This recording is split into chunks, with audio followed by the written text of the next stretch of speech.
What's up, everybody? Welcome to Podcast Now. I'm Alex, and in this video, I want to talk about an Alan Wake 3 and why it seems very likely we're going to get it. Now, there was a lot discussed, and this comes from Video Games Chronicle. They looked over what, Remedy had said, and this was a few days ago at this point, but they broke down, in terms of how Control 2 is doing and how the Max Payne remake is doing, right? All these different things. I want to specifically, for this video, look at what they said about Alan Wake and Control and the sign that I think there is going to be a sequel, okay? In other videos, actually on Podcast Now Plus, my second channel, I do want to talk about how Max Payne is doing because they talk about the remake quite nicely, I'd say, in this. But let me just read, and let's just talk about Alan Wake 3. Alan Wake 2 was my game of the year last year. Freaking loved it. And I'd sign up for, more of those games in a heartbeat. So they say, with Alan Wake and Control, we now have two established franchises, and our ambition is to grow them into franchises that have high brand recognition, steadily growing user base, more regular cadence of sequels, and an ability to generate revenues and profits at a high level. Now, another thing we talked about with Alan Wake, right, was me being scared for the sales for the longest time. And I don't think I'm scared anymore. I'm still kind of curious because they say, right, that when the game came out, it made back most of the money that Epic put into it, but it didn't make all of its money back, and it didn't make them a profit yet. So those are two worrying things, at least to me, still right now. However, you have, there's legs on these games, and classically, you look at Control, that game had legs, right? It sold okay at launch, but it did really well just as the years went on. And you have Alan Wake DLCs coming out this year, so hopefully the game continues to do okay, or whatever numbers they need it to do, right? And they build off of it. Now, this paragraph shows that they're in it for more than that, right? So beyond the sequel part, which we'll get to, they talk about high brand recognition. Now, to me, that means Fortnite and merchandise and other things and Alan Wake already is in Fortnite, right? At least I believe. I don't follow it, but I'm pretty sure I saw that he did it at some point.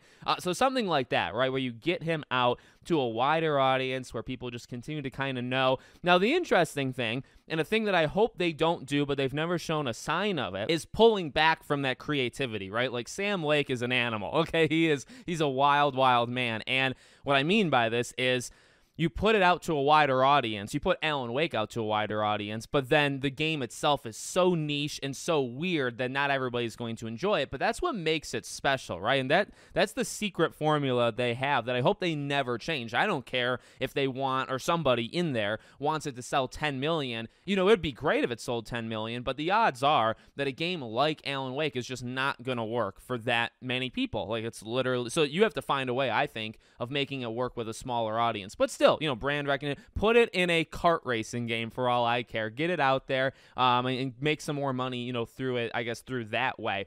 Growing user base. So, right there, right, expanding the sales.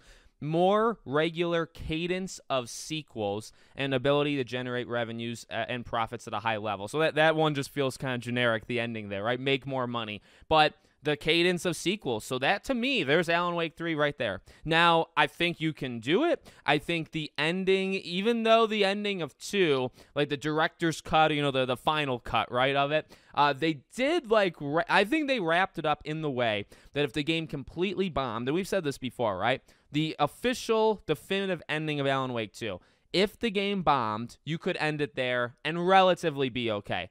But I don't think that is the proper and what Sam Lake would want. And I guess I'm trying not to speak, as him, but it's just what I feel in my heart. I feel like they want to do more, right? And in fact, actually, they say, making more money from it, cadence of sequels. Of course, they want to do more with Alan Wake. So that, to me, is a major positive and a majorly, say, good development where it sounds like, yeah, they want to do not only. Oh, here's the thing. They don't just want to do Alan Wake 3. They want to do it in a more productive kind of release schedule, right? Where maybe instead of taking 13 years, maybe you take 5. Now, by the time Control 2 comes out, right? Control 1 was, I think, summer of 2019. By the time Control 2 comes out, you're probably looking at next year. I think next year, and maybe even Max Payne, same thing, or maybe Max Payne is even later this year, right? So you have probably 6 years in between Alan Wake and Control. Now, the thing is, they kind of bounce around, and it's because they did Alan Wake next, right? That kind of maybe slowed Control down. Does it really take 6 years to make these games? Probably not. Probably takes about 4, maybe a little, like give or take a year or so, right? So I do think you can get an Alan Wake 3 3-4 years after that. I would not be shocked if Alan Wake 3 is 2028, 2029, and it's a legitimate thing, which is nuts to even think about that we would get an Alan Wake 3, considering how long it took to get Alan Wake 2. So that's just how I read it. I mean, I really don't know. More regular cadence of sequels. And then in the beginning, they say with Alan Wake and Control, we now have 2 established franchises. You know what you don't do to establish franchises is stop. You know what I mean? So you could argue, because I guess my point, you could argue, well, they're talking about Control, right? Because Control 1 and now Control 2. But yeah, I mean, they are, but they're also talking about Alan Wake, considering they lump it in and it's part of their thing. It's an established franchise now, which it wasn't with Alan Wake 1, right? It only took, it needed Alan Wake 2 for that one to be an established franchise. Control was an established franchise with the first game. It kind of got that leg up, right? So